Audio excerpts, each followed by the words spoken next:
I found the issue for why my video seems to be stopping short every time. I had it on a higher quality setting than it really needed to be.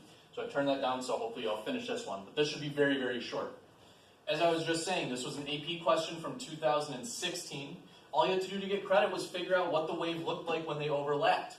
We use the same principle we did in this example above. All you have to do, well, typically the way I tell them to do it, draw lines to show what each individual wave would look like at this point, and then you just add the displacements at the different points as the waves are overlapped. Both of them have a displacement of 0 here and 0 right here.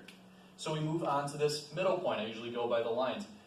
Right here, we have a wave that has a height of 2 centimeters. Here we have a displacement or a height of -2. 2 plus -2 is 0. At this point, this wave is at 1 centimeter. This is at -4. They're going to add to give you -3. So the shape of the combined wave looks something like this.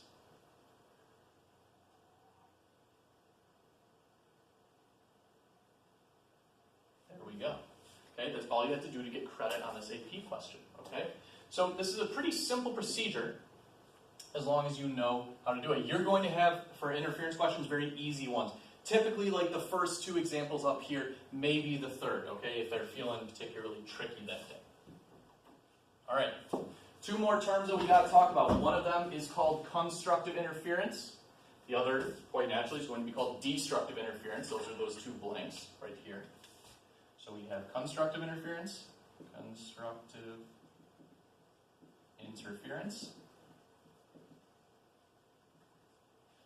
Constructive interference occurs when waves build on each other to be bigger than they are normally, to be bigger than either of the individual waves. It occurs when 2 interfering waves have displacements in the same direction. So anytime waves are basically building to be bigger than they would be normally. When waves are perfectly in phase, allowing the crests to line up with other crests and the troughs to line up with other troughs, you get something called maximum constructive interference. And this only happens for one little instant, but essentially it means the waves, when as combined, are as big as they could possibly be. The 2 crests are right on top of each other. 2 troughs are right on top of each other. Here's a picture of that. Let's say you've got these 2 waves. Oh, that's not an arrow. When these 2 waves combine, this crest is going to be on, when they're perfectly overlapped, this crest will be on top of this crest, this trough will be on top of this trough. You'll get something twice as big as it would be normally, okay, when they're perfectly overlapped. That's what I want to emphasize here. This wave doesn't stay like this forever. It stays like this for one instant while these waves are perfectly overlapped, okay? After the 2 waves are done, they'll simply, like this, the combined wave will shrink back down, and the 2 waves will separate, and they'll keep moving, okay? This only happens when they are perfectly overlapped. On the other hand, that was for waves that are building up to be bigger than they would be normally. Destructive interference is the opposite. Destructive interference occurs when 2 waves have displacements in opposite directions. The maximum effect of this, when 2 waves are perfectly out of phase, so that crests are on top of troughs and troughs are on top of crests, there is what we call maximum destructive interference. Maximum destructive interference essentially cancels out the wave itself. Okay? And again, this only happens during the overlap. It doesn't completely cause the wave to go away forever, just while they're perfectly overlapped. So for example, if you take this,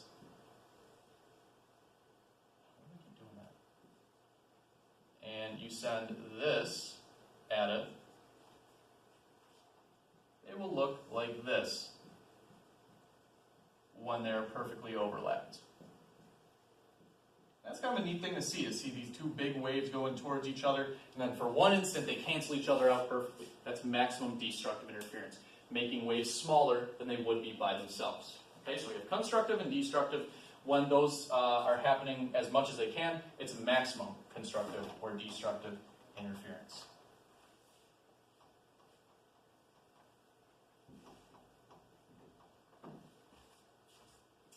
Last topic for this video has to do with constructive and destructive interference in terms of sound waves, but this could be anything. This could be any type of wave. Matter of fact, we'll look at how light waves interfere like this a little bit later on. Let's say you have two speakers, A and B, emitting sound waves in phase. Okay, and I've got a little app that shows this. Okay, this is just one speaker. If I turn the audio on, you can hear how loud this is. Okay, there's a certain frequency to this. This person is getting sound waves, or they're receiving sound waves and they're hearing something. I can move them away from it, it gets quieter. If I move them towards it, it gets louder. Now I don't care about one source, I care about two sources. This is a lower frequency now. This guy's right in between the speakers. He's hearing that. But watch what happens as I move him around.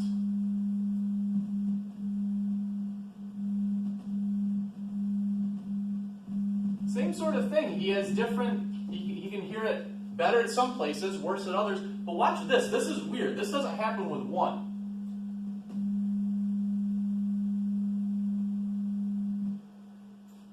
He's like right next to a speaker, and the sound is way down.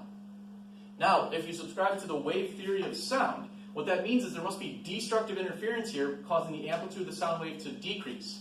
You might say, well, maybe he just needs to be closer to the speaker. Watch this. I'm going to move him backwards, and it's going to get louder. Farther away.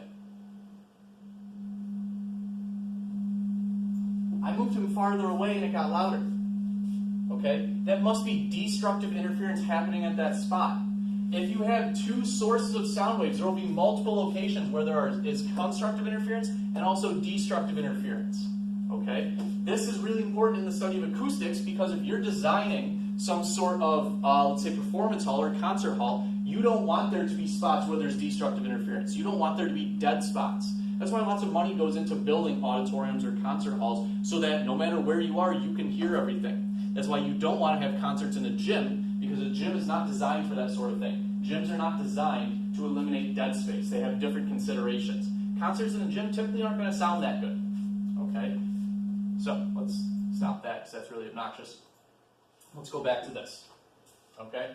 What we're going to assume here, A and B again are speakers. They are producing waves. Let's assume the dark lines are crests. The dotted lines are troughs.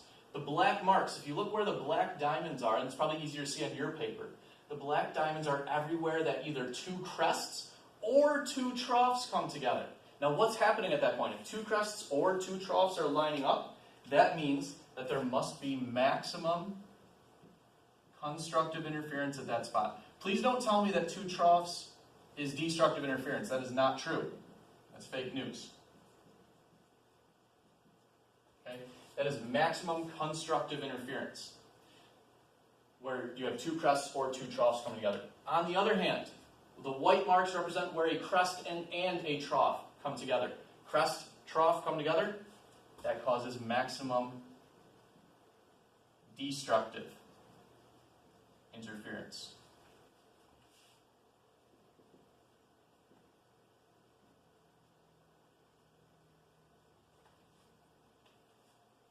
And the actual mathematical reason that this occurs is because where there is a black mark, what that really means is that the difference in path length from each speaker is equal to an even number of half wavelengths. That literally just means half of a wavelength. Where there's a white mark, that means the difference in path lengths. And what I mean by path length is, let's say, okay, here's a black mark. There are, okay, so path length is like the distance from here to here. And then path length between this mark and A is the distance from here to here. The difference in these two lengths. Okay, that's what we're talking about with the black mark or white mark. For there to be a black mark somewhere, the difference between distances has to be an even number of half wavelengths. If this is a full wavelength, okay, there's a half wavelength. Here's a half, there's a half. White marks represent places where the difference in path lengths is equal to an odd number of half wavelengths. Okay? That's the mathematical reason that there are spots with constructive or destructive interference. It has to do with the length of the path between the two, between that point and the two different speakers. Okay? We could do all that math, but I don't really think there's too much of a reason to do it at this point. Okay? But my key takeaway is that if there are two sources of waves, they will produce spots where there is constructive interference. They will produce spots where there is destructive interference. Okay? And this is the whole study of acoustics goes into eliminating those spots where there's destructive interference, and probably just making sure that there's a, that everywhere is pretty well covered and there's good sound at all points. There's another video for standing waves that I made a couple of days ago. You can check that out. But I'm going to be stopping this one. So this is the end for this class for the work over Memorial Day. Hope that you've looked at all these videos. I tried to make them as brief but still as comprehensive as possible. I know it's a lot of work. I appreciate you guys going through with it. And when we come back, we just have a little bit more with waves to do. One very quick unit on modern physics, and we're done.